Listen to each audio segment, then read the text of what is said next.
परिवार था वो जो है आर्मी बैकग्राउंड से ही रहा, क्योंकि फादर थे वो भी आर्मी में थे और उन्होंने 71-65 की लड़ाई लड़ी थी।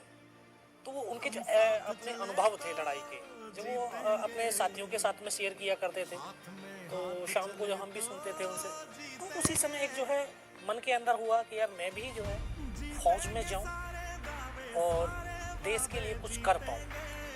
तो एक उस समय जो उस टीन एज के अंदर जो एक बच्चे का जो सपने होते हैं, है ना, वो सपना ही मेरा ये था कि मैं जो है ना हर सपने के अंदर मुझे लड़ाइयाँ दिखती थी और उन लड़ाइयों में जो है लड़ता हुआ देखता रहता था सपना। मेरा भाई फिर फौज में हो गया।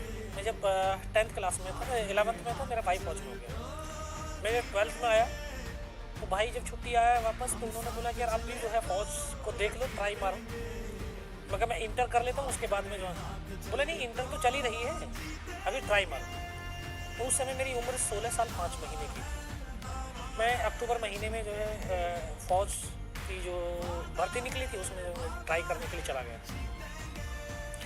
ये एक अंदर विश्वास था कि एक बार तू चला गया ना सेलेक्ट हो जाएगा। फादर को नहीं था कि यार नहीं एक बार, ये 2 बार में 3 बार में सेलेक्ट होगा जा करके, लेकिन मेरी माँ को भी जो है विश्वास था कि ये एक बार गया नहीं, ये सेलेक्ट हो जाएगा। 8 सालों तक ये एक ऊपर वाले की जो है एक मेहरबानी रही हो, क्योंकि वो मेरे सपनों को पूरा करना चाह रहा था। मैं भर्ती हुआ तो ग्रेनेडियर रेजिमेंट में भेज दिया गया। उसकी तो अभी जो है 10th में 8th में जो है कहानियाँ पढ़ रहे थे, अब्दुल हमीद, होशियार सिंह की कहानियाँ पढ़ी, उसी रेजिमेंट में मुझे भेज दिया। तो जो एक सामाजिक वैल्यूज होती है वो स्ट्रॉन्ग बनाती है इंसान को। तो हमारे रेजिमेंट की जो वैल्यूज थी वो वैल्यूज हमारे अंदर आई, तो हम और स्ट्रॉन्ग हुए और 1 साल की ट्रेनिंग लिया। एक ट्रेनिंग लेने के बाद फिर 18 ग्रेनेडियर्स के अंदर जो है पोस्टिंग मिली। उस समय वो कश्मीर वैली के अंदर ही थी यूनिट। वहाँ पहुँचे तो अपने साथियों के साथ बहुत कुछ सीखने को मिला। तो वहाँ पे ऐसे टेररिज्म के बरखिलाफ कैसे ऑपरेशंस करते हैं हम, कैसे उनको घेरना, कैसे मारना है, क्या करना है, पूरा जो है A to Z वहाँ से बहुत कुछ सीखा। धीरे धीरे समय व्यतीत होता रहा, अपने साथियों के साथ घुल मिल करके अपनी जो है वो अपना जो डे टू डे लाइफ से व्यतीत हो रही थी। अचानक जैसे 99 आया तो जनवरी और फरवरी 2 माह की मैं छुट्टी का आया हुआ था। तो ऐसा कोई माहौल ही नहीं था कि ऐसा भी कुछ हो जाएगा। उस 2 महीने की मैरिज, 2 महीने की जो छुट्टी थी उसी में मेरी मैरिज पक्की हो गई। और जब यहाँ से गया तो 5 मई की मैरिज निर्धारित हुई। मेरे जो कंपनी कमांडर थे मेजर राजेश अधिकारी साहब, उन्होंने मना भी किया था, बोला नहीं यार 1 महीने की छुट्टी चला जा, फिर नहीं आने के बाद बोला गया मेरी शादी है, फिर तेरे पास छुट्टी तो होगी नहीं। मगर सर 20 दिन की बहुत है। मैं जाके बोला मगर सर मेरी शादी है, बोला मैं मना किया था 1 महीने की चला, अब कौन सी जाएगा, मगर सर 20 दिन की दे देना बहुत है। तो मई में अभी उसी समय फरवरी के अंदर जो हमारे प्रधानमंत्री थे अटल बिहारी वाजपेयी, उन्होंने लाहौर बस यात्रा किया था। तो देश और देशवासियों को कुछ पता ही नहीं चल रहा था, क्योंकि हिंदुस्तान तो पाकिस्तान के साथ एक सौहार्दपूर्ण वातावरण, एक इंसानियत को जिंदा रखने वाला वातावरण बनाता जा रहा था। सभी को लग रहा कि अभी देखो इतने अच्छे मैत्रीपूर्ण संबंध बन रहे हैं तो हम बहुत उन्नति करेंगे, तरक्की करेंगे, क्योंकि जब इंसानियत जुड़ेगी तो ताकत बनेगी और ताकत जो है आगे बढ़ाएगी दोनों देशों को। लेकिन पाकिस्तान के हुक्मरान ये नहीं चाहते थे कि हिंदुस्तान और पाकिस्तान के दोनों के बीच में एक इंसानियत जिंदा रहे। वो इंसानियत को दफन करना चाहते। उन्होंने उसी मैत्रीपूर्ण वातावरण के अंदर एक षड्यंत्र रच दिया। कारगिल के जो तमाम चौकियां थी, जहां पर हिंदुस्तान की चौकियां हुआ करती थी, उनके ऊपर सबके कब्जा करते थे। क्योंकि जो एक 71 में जो शिमला का समझौता हुआ था, उसमें कुछ एक ये नियम बनाए गए कि इतनी ऊंची दुर्गम पहाड़ियां जहां पर जीवन यापन करना बहुत मुश्किल होता है, वहां पर विंटर के समय में तो और बहुत मुश्किल होता है कि दोनों सेनाएं विड्रॉल होकर के अपने अपने बेस कैंप में आ जाएंगी। तो हमारी सेना तो एक अनुशासन प्रिय सेना है हिंदुस्तान की, एक वेल डिसिप्लिन सेना है। तो हमने उसी के हिसाब से हमारी फौज नीचे थी, लेकिन उनके अंदर तो कुछ दूसरा ही था। उन्होंने जाकर के हमारे पूरे पोस्टों को कैप्चर कर लिया। एक दिन मुझे स्वप्न दिखाई दिया था कि जैसे कोई हमारे नेशनल फ्लैग को लेकर के भाग रहा है और हमारे देशवासी जो है उसको जो सैनिक हैं उनको गोलियां मार रहे हैं, वो हमारे सैनिकों को मार रहे हैं। इस तरह का एक स्वप्न दिखाई दिया।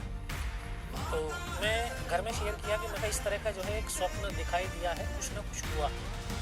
तो सभी बोले यार नहीं, तो कश्मीर में रहता है ना, वहाँ पे गोलियां चलाता रहता है, तो इस तरह से तेरे जो वो दिमाग में वही बैठा हुआ वही चीज़ है। लेकिन जब जम्मू पहुँचा तो वो जो स्वप्न दिखाई दिया वो बिल्कुल सच हुआ। क्योंकि जम्मू पहुँचते ही मुझे पता चल गया कि जो मेरी बटालियन जो कश्मीर वैली के अंदर थी उसको वहाँ से उठा करके द्रास सेक्टर में भेज दिया। और यहाँ पर क्योंकि अनाउंस हुआ कि जो 18 ग्रेनेडियर्स के बंदे हैं वो जल्दी से जल्दी अपने डॉक्यूमेंट जमा करें, उनकी यूनिट वहाँ से मूव करके वहाँ चली गई। उनको बंदों की बहुत ज़्यादा बड़ी आवश्यकता है।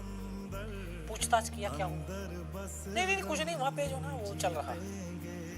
तो जैसे जैसे जानकारी मिली तो एक मेरा तो जो है मेरी सपना था, आज वो सच हो रहा है। ये तो बहुत बड़े मेरे लिए प्राउड की बात थी, एक खुशी की बात थी। मैं सोच रहा था कि जल्दी से जल्दी कब यूनिट में पहुंचूं। लेकिन 2 दिन के बाद में जब यूनिट पहुंचा, यूनिट जो है उस समय द्रास सेक्टर में तोलोलिंग पहाड़ी के ऊपर लड़ाई लड़ रही थी। तो उसी दिन बटालियन का मूवमेंट हुआ, एक हमारा जवान को हेड शूट हुआ था, उसकी डेड बॉडी नीचे की तरफ। जो एक हमारा फौज में एक संबंध होते हैं, आपसी संबंध, इंटर रिलेशंस जो होते हैं, वो एक परिवार की तरह। और परिवार में अगर किसी भी नुमाइंदे को कुछ चोट लगती है तो बाकी के परिवार के सदस्यों का खून खौल उठता है, वो जो लगाव, अपनापन। अभी जब हमने अपने साथी को देखा इस अवस्था में, अभी हमें लगा कि यार इसका बदला लेना। तो उसी दिन हम 15 जवान छुट्टी काट करके गए। तो हमें एक साथ तो उनको भेजा, तो हमारी 2 कंपनियां, एक रिस से चढ़ी, 2 कंपनियां इस तरफ से चढ़ी ताकि जो मल्टीपल अटैक हो सके और हम दुश्मन की ताकत को बांट करके आसानी से कब्जा कर सकें। क्योंकि जो वहाँ पे इंफॉर्मेशन थी, वहाँ पे ये टेररिस्ट हैं 4 या 5, जो शुरुआती इंफॉर्मेशन थी।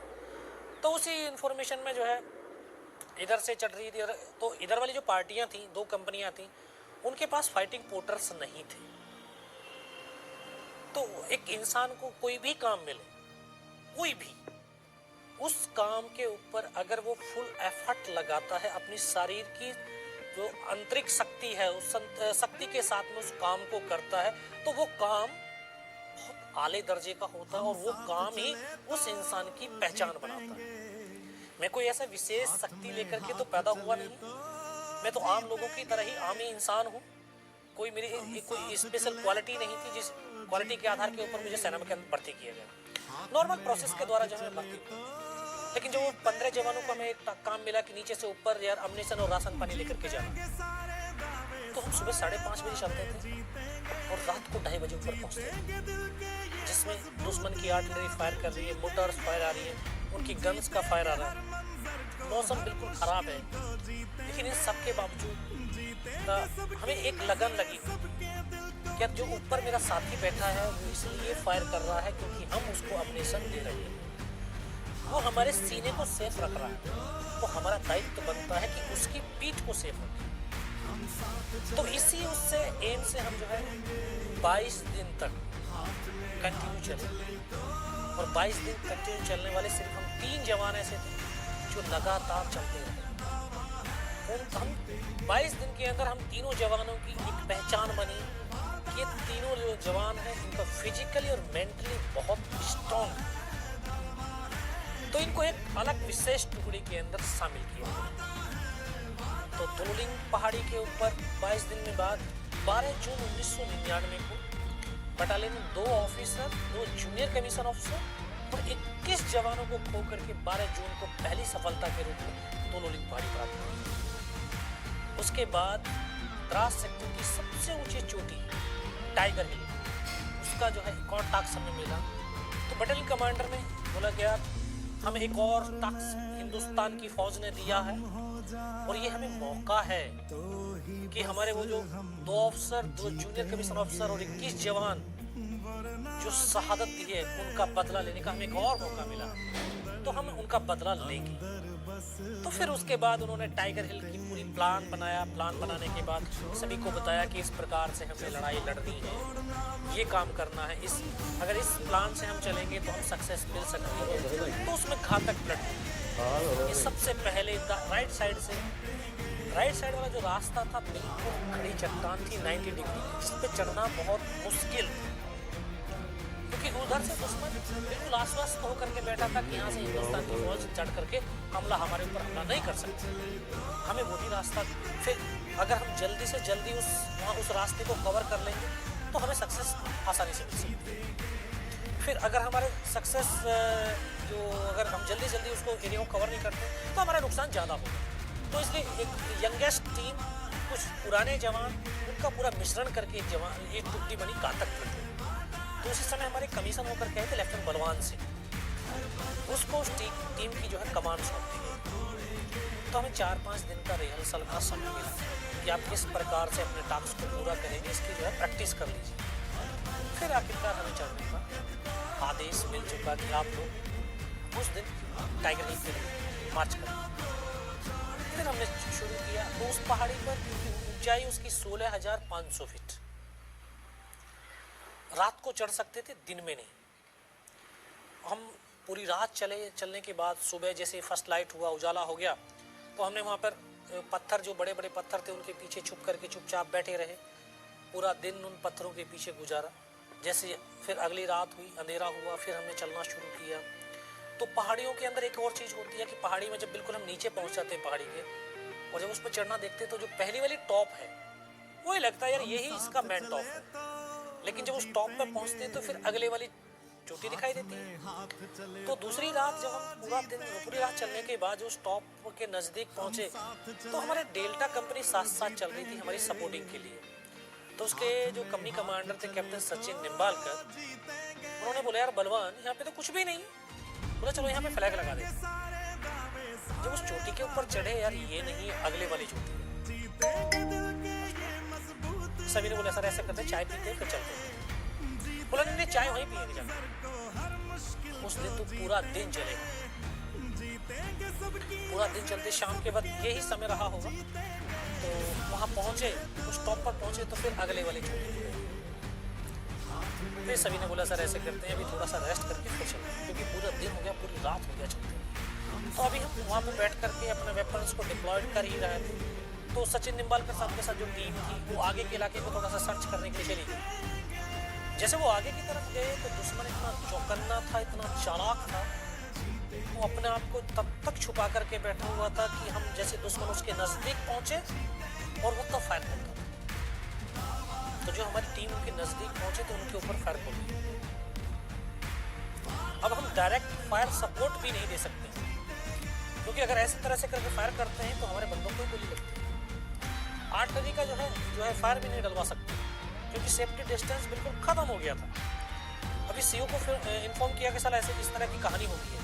फिर उनको मैसेज दिया गया सेट के ऊपर, भाई जहाँ पर हो जैसे हो, पत्थरों के पीछे चुपचाप छुपक करके बैठे रहो, जैसे अंधेरा होगा आपको निकाल लिया जाएगा।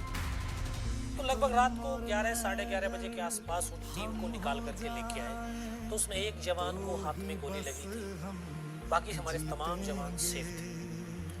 जैसे टुकड़ी वापस आई तभी एकदम से आदेश मिला कि यार अभी अटैक होगा। तो यहाँ ईश्वर भी एक के बाद एक मौका मुझे देता जा रहा है। एक तो घातक प्लेटून का सदस्य होने का मुझे सौभाग्य मिला। उसके बाद जब यहाँ से अटैक के लिए चले तो बोला यार तू गाइड होगा टुकड़ी का। फिर मुझे गाइड के तौर पर ऊपर छोड़ा। तो एक मेरा नाम राशि दूसरा था, हम दोनों एक दूसरे के गाइड होकर के चलना शुरू।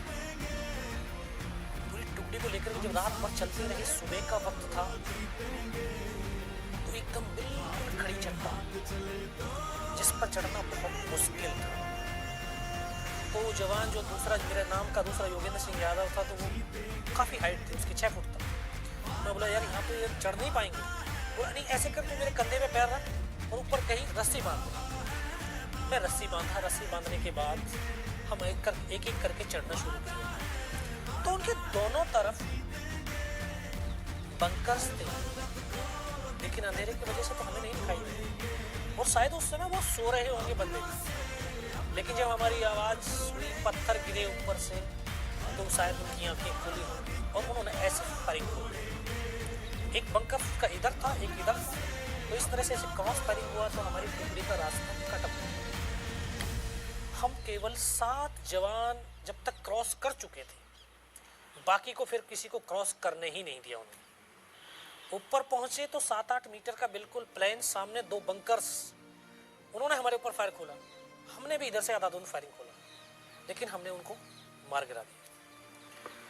अब जो हमारा उनका फायरिंग चल रहा था, जो टॉप ज़्यादा दूरी नहीं, उन्होंने देखा यार यहाँ तक हिंदुस्तान की फौज पहुंच गई है, इतना जबरदस्त हमारे ऊपर गोलाबारी शुरू किया उन्होंने। हम ऐसी परिस्थिति में आ गए कि एक कदम आगे रखते हैं तब भी हमारी मौत थी, और एक कदम पीछे रखते हैं तब भी हमारी मौत थी, यानी मरना निश्चित हो गया था। सभी ने बोला यार मरना ही तो है, यार मरने से पहले जितने ज़्यादा से ज़्यादा हम मार सकते हैं मारें। और ये हमारे देश और हमारी सेना की सबसे बड़ी ताकत है कि हमारे सैनिक का जो शरीर चाहे गोलियों से छलनी क्यों ना हो जाए, उसकी आखिरी सांस क्यों ना बची हो, उसके शरीर की अगर एक भी बूंद बची है शरीर के अंदर, तब भी उसके जो है कदम दुश्मन की तरफ बढ़ते हैं, कभी पीछे की तरफ नहीं। ये हमारी भारत माता की मिट्टी में जन्म लेने वाले हर एक हिंदुस्तानी का जो है उसमें ताकत है। हम एक तरफ आके उनकी डेड बॉडी को निकाल करके मोर्चे से भगाया, फिर उनके मोर्चों से हमने लड़ना शुरू किया। हमें लगभग 5 घंटे हमें हो गए उनके साथ लड़ते लड़ते। तो 5 घंटे में धीरे धीरे हमारा अम्युनिशन तो खत्म होना ही। जब बहुत कम मात्रा में हमारे पास अम्युनिशन बचा तो हमने आपस में प्लान किया कि अगर हमारे पास अम्युनिशन ही नहीं होगा तो इस राइफल का हम क्या करेंगे, कैसे लड़ाई करेंगे। अभी जो भी अम्युनिशन है उसका एक ऐसा उपयोग करेंगे कि अब हम फायर बंद कर देते हैं, ताकि दुश्मन को लगे कि यार ये तो मर गए, ये इनका अम्युनिशन खत्म हो गया, ये बाहर निकल करके आए पत्थरों से, तब हम फायर खोलें ताकि हम ज़्यादा से ज़्यादा दुश्मन को मार सकते हैं। हमने वो प्लान किया। उनकी जो मोटर्स फायर हुआ, उनकी आर्टिलरी का जब फायर हुआ, अचानक से हमने फायर बंद कर दिया, क्योंकि वो नज़दीक थे, आवाज़ तो हमारी भी सुन रहे थे। तो हमने फायर बंद किया। फायर बंद करते ही 15-20 मिनट के बाद जब फायर हमारी तरफ से कोई फायर नहीं हुआ, उनको लगा कि यार ये मर गए या इनका मिशन खत्म। तो 15-20 मिनट के बाद पाकिस्तान के 10-12 जवान थे, सिर्फ वो नज़दीक आए देखने के लिए कि यहाँ पर हिंदुस्तान के जवानों की संख्या कितनी है, जिंदे हैं या मर गए। तो हम अलग अलग इस पत्थर के पास, 2 उस पत्थर के पास, 3 तरफ हम बैठे हुए, आपस में पूरा कोऑर्डिनेशन किया। तो वैसे सामने से जब निकल करके बाहर आए पत्थरों से, एक साथ हमने फायर खोला, उनमें से 1-2 बचा होगा, बाकी सबको मार दिया। अब हमारे पास अम्युनिशन हो गया, हमारे पास वेपन हो गया, फिर हमने उन्हीं का वेपन, उन्हीं का अम्युनिशन लेकर के फायरिंग करनी शुरू की। जो बचा था उन्होंने जाकर के अपने ऊपर जो कमांडर थे उनको बताया, क्योंकि फायर खोलते ही पता चल गया कि यहाँ पर 8-10 बंदे ही हैं। उन्होंने ऊपर जाकर के बता दिया कि हिंदुस्तान के वहाँ पर 8-10 बंदे हैं। तो विदिन 30 मिनट हमें समझने का मौका नहीं मिला, 30 से 35 पाकिस्तान के जवानों दोबारा से हमला कर दिया। और हमला इतना ज़बरदस्त, जो भी उनके पास जितने भी वेपन थे, सभी वेपन्स का एक साथ फायर कर दिया। हम जहाँ पर बैठे थे हम सर नहीं उठा सकते थे, जिसने भी सर उठाया उसका सर चला गया। तो काफ़ी देर के बाद जब उन्होंने एकदम फायर बंद किया, फिर पत्थर फेंकने शुरू कर दिए, ग्रेनेड फेंकने शुरू कर दिए, नज़दीक आने लगा। तो हमने फिर भी फायर नहीं खोला, क्योंकि हमें पता था कि मैं फायर खोलूँगा तो मुझे मेरी लोकेशन जाहिर हो जाएगी, तो नज़दीक आएगी तब मैं फायर खोलूँगा। अब वो और नज़दीक आते रहे, तो हमारे पास एक LMG थी, लाइट मशीन गन। वो उनको नज़दीक से, जब नज़दीक आए तो वो उनको नज़र आ गया। जैसे वो नज़र आया तो उनको सीधा उसी के ऊपर RPG का राउंड दाग दिया। वह LMG के जो बैरल थी वो डैमेज हो गई। उसको चलाने वाले जवान थे, उनको भी पत्थर लगे आकर के। तो एकदम से वो छोड़ करके ऐसे प्लेटून हवलदार इस तरफ बैठा हुआ था, हमारा एक हवलदार मदन, उसकी तरफ भागे। तो उन्होंने बोला यार मर गए सर, मर गए। तो वो आज भी उनके वो शब्द मुझे आखिरी शब्द थे, आज भी याद ऐसे गूंजते हैं मेरे दिमाग के अंदर। क्योंकि उस LMG के जस्ट बाएं तरफ में बैठा, तो मुझे आवाज़ दिया कि योगेंद्र, बोला इस LMG को उठा करके फेंक। बोला दुनिया में आज कोई बचाने वाला नहीं है इस वेपन के सिवा, क्योंकि उसकी फायर पावर बहुत ज़्यादा थी, तो नज़दीक नहीं आ रहे थे दुश्मनों से।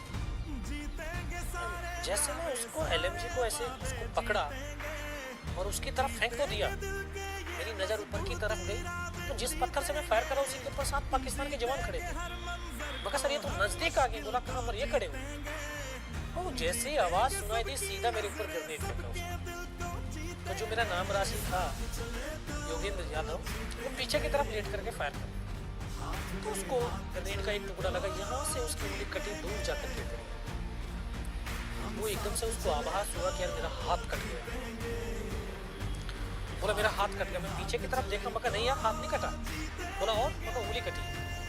उसको फर्स्ट एड दिया। फर्स्ट एड देने के बाद सभी ने बोला यार ऐसे कर दो, अभी फायर तो कर नहीं पाएगा, तू नीचे की तरफ कूद और अपनी कहीं से दाएं बाएं से टुकड़ी को चढ़ाने की कोशिश कर। बोला नहीं नहीं मैं नीचे नहीं जाऊँगा। हम तो बिल्कुल नए जवान थे, 2.5 साल की सर्विस थी, 19 साल की उम्र, खाली बहुत देना सकते, ये ताकत थी, शक्ति थी। तभी क्योंकि हमारी LMG बिल्कुल साइलेंस हो गई, उसकी बैरल डैमेज हो गई, अभी दूसरी बैरल उसके ऊपर जो है लगा रही है, तब तक एक स्नाइपर थी हमारे पास। तो स्नाइपर को उन्होंने निशाना बनाना शुरू कर दिया, 3 तरफ से उसके ऊपर फायर आ रहा। एक मेरा ट्रेनिंग का साथी था ग्रेनेडियर अनंतराम, जो हम रूममेट थे ट्रेनिंग के। तो हमको एकदम से प्लेटून हवलदार ने बोला कि तुम दौड़ करके उसके पास जाओ। जैसे मैं किया तो उनको मेरा मूवमेंट दिखाई दिया कि यहाँ से कोई बंदा यहाँ से गया। सीधा जैसे उसी मूवमेंट के ऊपर फिर उन्होंने ग्रेनेड फेंका। तो ग्रेनेड का जब एक टुकड़ा आकर के मेरे घुटने के नीचे लगा, तो जैसे मैं खड़ा था खड़े के खड़े नीचे गिर गया। मुझे ये आभास हुआ कि घुटने से पैर कट गए। कुछ देर के बाद एकदम से मैंने ऐसे हाथ मारा तो मगर नहीं, पैर तो है। मैं खुद फर्स्ट एड करने लगा। हमें अपने जो है जो भी काम मिला, उस काम के अंदर एक अपना मन लगा करके, पूरा एफर्ट लगा करके अगर उस काम को करते, चाहे हमारे शरीर की शक्ति उसमें पूरी छीन खत्म क्यों ना हो जाए, लेकिन आस्था अगर उस काम के प्रति बनी हुई है तो उस शरीर के अंदर ईश्वरीय शक्ति संचारित होती है। मैं आपको ये बताना चाहूँगा कि जब वहाँ पर लोग मेरे साथी एक एक करके मेरे से जुदा हो रहे, मुझे इतना सब कुछ हो गया, मेरे जो है पैर लगा कि पैर कट गया है। मैं खुद फर्स्ट एड करने लगा, तभी फर्स्ट एड कर ही रहा था कि एक और ग्रेनेड का टुकड़ा आया, यहाँ से ये पूरा काट। इसको कटने के बाद तो मुझे मेरा चेहरा बिल्कुल शून्य हो गया। मुझे लगा कि यार आंखें नहीं हैं, क्योंकि दिखाई देना बिल्कुल बंद है। और जब आंखें खुली तो देखा ऊपर से नीचे तक लहू लुहान और नाक से खून की धार बह रही थी। वहाँ पर उनका स्लीपिंग बैग था, उससे काफ़ी देर तक ब्लड साफ किया लेकिन खून बंद नहीं हुआ। लेकिन जब खून में फिर भी, क्योंकि एक जुनून था अपने साथियों के लिए, अपने देश के लिए, अपनी सेना के लिए कुछ कर गुजरने का, फिर भी मैं आगे बढ़ा। अपने उस साथी के पास गया जिस साथी के लिए मुझे भेजा गया था। तो मैं पहाड़ी से पीठ लगा करके ठीक हम आमने सामने बैठे हुए थे। मैं उनको बोला फर्स्ट में, मैं कहा सर आप ऐसे करिए, फर्स्ट एड कर दीजिए थोड़ा सा। उन्होंने बोला नहीं नहीं नहीं ऐसे कर, पहले फायर कर। तो मैं फायर करने लगा। कुछ देर के बाद मैं देखता हूँ कि उन्होंने अपनी फील्ड पट्टी जैसे निकाली, उसके से पॉलिथीन फाड़ने के लिए यहाँ तक उनका हाथ पहुँचा था, उनको यहाँ पे गोली लगी। इस तरह से करके पीछे की तरफ लेटते चले गए। मैं हाथ पकड़ा लेकिन एक शब्द भी तो नहीं बोले। मेरी बगल में ऐसे बैठा हुआ था मेरा जो ट्रेनिंग का साथी था। मैं उनको बोला या अनंतराम सर को तो गोली लगी है क्या? बस वही शब्द बोल पाया। उसको आकर के सीने में ब्रश लगा, वो भी आकर के मेरी तरफ लेटी है। प्लेटून हवलदार को बोला सर दोनों बंदों की गोली लगी है, कैसे हैं दोनों के दोनों सब शहीद हो। बस इतना ही मैं बोल पाया, तभी आकर के इस तरह से हमको घेर लिया। और वो एक ऐसा पल, ऐसा मंजर की एक ही पल के अंदर सब कुछ जिन साथियों से एक पल पहले मैं बात कर रहा था, उनको भी लगा कि यार इनमें सब ये मारे जा चुके हैं। उनके कमांडर ने बोला इनको रीचेक करो, इनमें से कुछ जिंदा तो नहीं। तो आकर के एक एक को गोलियां मारने लगी। तो एक डेड बॉडी मेरी ठीक सामने थी, एक मेरी बगल में थी मेरे साथी की। मैं इस तरह से पड़ा हुआ था, तो बेहोश था लेकिन इतना बेहोश नहीं हुआ था कि उनको देख ना सकूं, उनको सुन ना सकूं। देख सकता था, सुन सकता था। जब उसने सामने वाले को जो है उसके सीने में आकर के 3-4 राउंड की जो है ब्रस्ट खींचे, तो डेड बॉडी ऐसे उछलती थी ऊपर की तरफ। तो बगल वाले को मैं इस तरह से पड़ा हुआ चुपचाप पड़ा था, उसने आकर के फर्स्ट में यहाँ पर मारी मेरे। मैं देख रहा हूँ कि यहाँ से धुआं निकल रहा है, फिर उसने जांग में मारी, फिर नीचे पैर में मारी, 3 जगह गोली मारी। उस गोली की पीड़ा को चुपचाप बड़ा सहता रहा। जब वो गोली मार करके चला गया तो जब एक विश्वास पैदा किया अपने दिल के अंदर कि अगर इसने सर और सीने में गोली नहीं मारी, मेरा हाथ पैर दोनों ही काट करके क्यों ना ले जाए, तो उफ तक नहीं करूंगा और मैं जिंदा भी रहूंगा। और वो विश्वास ही था कि आज मैं आपसे बात भी कर रहा हूं। तभी उनको तो यकीन हो गया कि इनमें से कोई जिंदा नहीं। फिर उनके कमांडर ने, जो पाकिस्तान का एक था, उनका कमांडर था, उन्होंने हमारे एक नीचे पोस्ट था, MMG पोस्ट, उन्होंने उनका बेस कैंप था टाइगर हिल के बगल में, मस्को वैली थी, उसको मैसेज दिया कि यार नीचे जो हिंदुस्तान का MMG पोस्ट है उसके ऊपर हमला कर दो। जब ये आवाज़ मेरे कानों तक लगी तो मुझे लगा आज तो मेरी पूरी टुकड़ी खत्म हो जाएगी। ऊपर इनका पोस्ट है, नीचे अगर इन्होंने हमला कर दिया, बीच वाले मेरे साथी कहाँ जाएंगे। तब ऊपर वाले से एक ही प्रार्थना करी कि मुझे इतनी जिंदा रख दे कि मैं अपने साथियों तक सोचना दे सकूं। अगर निस्वार्थ भाव है और मोटिवेशन, तो वो ताकत होती है कि किसी भी परिस्थिति में किसी भी काम को पूरा करने के लिए वो हमेशा प्रेरित करती रहती है। और मोटिवेशनल, इससे बड़ा और मोटिवेशनल हो ही नहीं सकता कि हम तो ऐसी पावन मिट्टी, हिंदुस्तान की मिट्टी में जन्म लिया है, जो वीर और वीरांगनाओं ने अपने खून से संचित सींचा है। ऋषि मुनियों की मिट्टी है ये। इससे बड़ी और ताकत, इससे बड़ा और मोटिवेशनल हमारे लिए कुछ भी नहीं सकता। आत्मविश्वास और एक दृढ़ता ये थी कि जो मैं ये सोच रहा था कि यार मेरी आखिरी सांस तक मैं इस जमीन को नहीं छोड़ूंगा। 3 बार गोलियां मारी उसने, लास्ट उसने सीने पे भी गोली मारी। लेकिन जो अपने आप का जो समर्पण होता है, अपना समर्पण किसी चीज के लिए कर दीजिए, तो जो समर्पण का जो भाव होता है वो आत्मा से परमात्मा का जुड़ जाता है और वो फिर आपको ताकत देता है, वो आपको मरने ही नहीं देगा।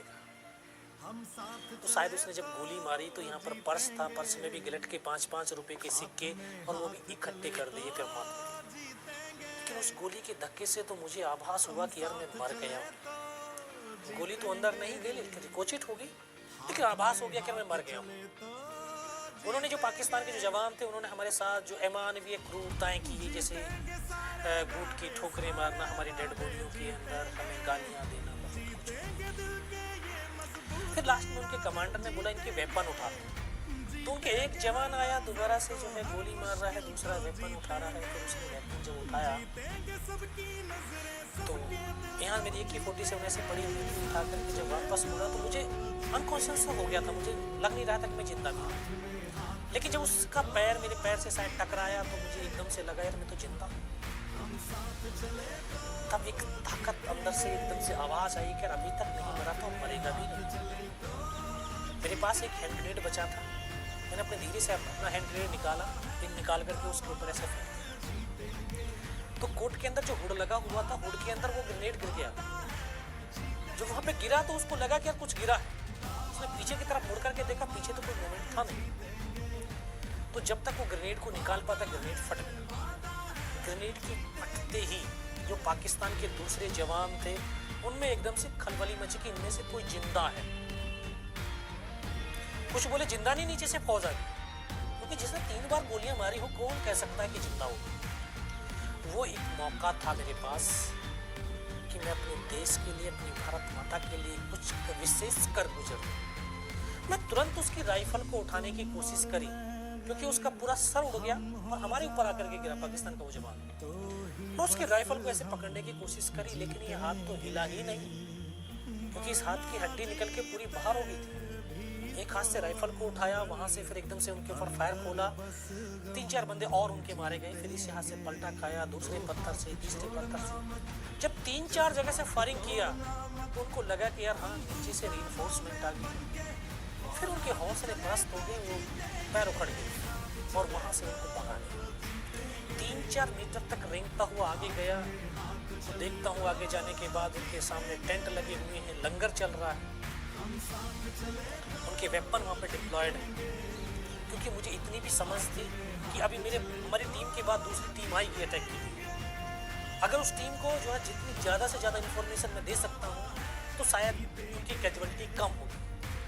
वो सब कुछ देखा और फिर एक पागलपन भी था, पागलपन था अपने साथियों को बचाने का, कि मुझे नीचे जाना है किसी भी हालत में नीचे पहुँचना, ताकि उनको सूचना दे दूँ, उनके ऊपर हमला होने से पहले वो चौकन्ने हो जाएं, अपने आप को वहाँ पे बिल्डअप कर सकें। फिर मैं वापस मुड़ करके जब अपने साथियों के पास पहुँचा तो एकदम से लगा कि हो सकता है इनमें से कोई मेरा साथी जिंदा होगा। आकर के देखा तो किसी का पूरा सर फटा हुआ बाहर निकला हुआ था, किसी के पूरे फेफड़े बाहर निकले। एक को गोद में रख करके सिर को बहुत देर बैठ करके रोता रहा, बहुत देर बैठ करके रोया और रोते रोते फिर अपने आप को संभाला। मुझे तो ये भी पता नहीं चल रहा था कि किधर हिंदुस्तान है किधर पाकिस्तान है, क्योंकि 2.5 साल की सर्विस थी, कुछ समझ में नहीं आ रहा था मुझे। बहुत देर संभालते रहे, लेकिन फिर बाद में धीरे धीरे जब गोली लगी हुई, बहुत टाइम हो गया था, शरीर के अंदर कंपन भी पैदा हो गई, ये लटक गया था टूट करके हाथ, इस हाथ को ऐसे बांधने की कोशिश करने लगा, लेकिन ये बंद भी नहीं पा रहा था। ये सोचा कि यार कट गया, इसको तोड़ करके ही फेंक देता हूँ इससे अच्छा, क्योंकि बहुत ज़्यादा दर्द होने लगा था। इसको हाथ में झटका मारा, तोड़ने की भी कोशिश करी लेकिन टूटा नहीं। फिर इसको उठाया, पीछे बेल्ट में फंसाया, कमर पे गिर के, फिर सोचता रहा कैसे करूं, क्या करूं। तो एकदम से ऐसी आवाज़ सुनाई दी जिसने बोला बेटा इस नाले से नीचे की तरफ। मैं बिना कुछ सोचे समझे उस नाले से लुढ़क गया। वो लुढ़क करके जब नीचे पहुंचा तो एकदम ऐसे गड्ढा आ गया। एक हाथ से पत्थर पकड़ करके लटका हुआ था। तब मुझे लगा यार मैं पाकिस्तान की तरफ आ गया। तो मैं देखा तो मुझे मेरी साथी नज़र आई, उनको मैंने आवाज़ दिया तो वहाँ से दौड़ करके आए। उन्होंने देखा कंडीशन कि ये बचेगा नहीं। मैं उनको बोला कि मुझे कुछ नहीं हुआ, सिर्फ पोस्ट को बचा लो कैसे करूँ। ये दिन के 1-1:30 बजे का समय था, बिल्कुल मौसम साफ, धूप खिली हुई। सीओ को इन्फॉर्म किया गया कि सर इस तरह की कहानी हुई। सीओ ने बोला इस लड़के को जल्दी से जल्दी मेरे पास पहुँचाओ। तो फर्स्ट एड तो दिया, सीओ के पास पहुँचा तो इतना खून ब्लड निकल चुका था कि मुझे दिखाई देना बिल्कुल बंद हो गया। सीओ ने बोला बेटा कुछ पहचानता है? मगर साहब मुझे कुछ भी नज़र नहीं आ रहा, सिर्फ आवाज़ सुनाई दे रही। बोला मैं तेरा कमांडिंग ऑफिसर कर्नल खुशहाल चंद ठाकुर। मैं जय हिंद साहब, बहुत तेज सर्दी लग रही थी। तो उन्होंने जो अपना ये स्टोव जलवाए, टेंट के अंदर लिटा करके थोड़ी गर्मी महसूस हुई। तो अभी धीरे धीरे जो जबान भी ऐंठने लगी थी बारूद की वजह से। मगर साहब पानी पिला दो। एक दिन डॉक्टर साहब दौड़ करके आए, उन्होंने बोला बेटा मैं पानी पिलाता हूँ। तो उन्होंने एक ग्लूकोज की पूरी बोतल पिलाई। शरीर के अंदर थोड़ी सी और एनर्जी महसूस हुई। तो बोले बेटे बता सकता है? मैं कहा हाँ सब बता सकता हूँ। तब ऊपर की तमाम इन्फॉर्मेशन उनको दिया। तो लास्ट में बोले बेटा ये बता जवान की रिक्वायरमेंट क्या है? मैं जवान की रिक्वायरमेंट अम्युनिशन और फील्ड पट्टी की बाकी कोई रिक्वायरमेंट ही नहीं। बोला खाने के लिए नहीं चाहिए। एक बड्डी पेड़ के अंदर 72 घंटे से भी ज़्यादा का समय हो गया था, सिर्फ आधा बिस्कुट का पैकेट खाया था, आधा तो बैलेंस ही था। सब भूख ही नहीं लगती। अभी मैं 26 जनवरी पे हर साल जो है अपनी परेड को लीड करते हैं हम। एज परमवीर चक्र सारे जो इतने भी हैं, जो आज भारत के अंदर 3 ही परमवीर चक्र हैं जो जीवित हैं, वो तीनों के तीनों जो है परेड को लीड करते हैं। जो कल का भारत है वो युवा भारत है, और युवा भारत वो भारत की ताकत है। और वो ताकत जिस दिशा में भी बढ़ेगी, हमारा देश उस दिशा में ही बढ़ेगा। उस देश की दशा और दिशा को बढ़ाने में जो हमारी युवा ताकत है उसका बहुत बड़ा योगदान है। हम ऐसा भारत, हम ऐसा कल भारत, जो कल का भारत हम ऐसा देखना चाहते हैं कि जो हमारा युवा है उसके जो अंदर एक स्ट्रॉन्गता हो, एक ताकत होनी चाहिए, एक जज्बा होना चाहिए अपने देश के लिए, अपने कार्य के लिए। जो भी हम काम करें, जरूरी नहीं कि सेना में राइफल लेकर के बॉर्डर पे खड़ा होकर के ही राष्ट्रभक्ति होती है। जरूरी है कि जिस हम क्षेत्र में काम करते हैं, हर एक क्षेत्र एक युद्ध की तरह होता है, हर एक काम एक युद्ध की तरह होता है। और युद्ध में जीत उस सैनिक की होती है, उस योद्धा की होती है जो उस युद्ध को बखूबी समझ करके उसके पहलुओं को रिसर्च करे, उसके ऊपर गहराइयों को सोचे, उसकी कमजोरियों को पता करे और उन कमजोरियों के ऊपर हम वार करेंगे तो हम आसानी से जीत हासिल कर सकते हैं। तो हम यहाँ पर भी किसी भी सेक्टर में रह करके जो हमारा एक युद्ध चलता है, एक हम सुबह उठने से लेकर के शाम के सोने तक डेली का जो एक युद्ध है, युद्ध क्षेत्र है ये। इस युद्ध क्षेत्र में हम जीत कैसे हासिल करें, मैं अपने युवा को बताना चाहूँ कि वो युवा वो देखे कि मेरा काम जो मैं कर रहा हूँ उसमें अपना बेनिफिट नहीं, मेरा देश का बेनिफिट क्या है, मेरे देशवासियों का जो है बेनिफिट क्या है। क्योंकि हम दूसरों के लिए समर्पण की भावना हमारे यूथ में होनी चाहिए, अपने लिए नहीं। क्योंकि जो अपने लिए समर्पण होता है वो स्वार्थ आ जाती है, स्वार्थ। और हिंदुस्तान का युवा हमेशा निस्वार्थ होना चाहिए। मैं ऐसे कल के भारत का जो है निर्माण चाहता हूँ, मैं ऐसा भारत देखना चाहता हूँ कि हर एक युवा जिसमें निस्वार्थता, त्याग, उसमें एक आत्मविश्वास से परिपूर्ण हो, भरा हुआ हो, उसमें राष्ट्रभक्ति हो, अपने प्रेम, एक राष्ट्र का प्रति प्रेम हो।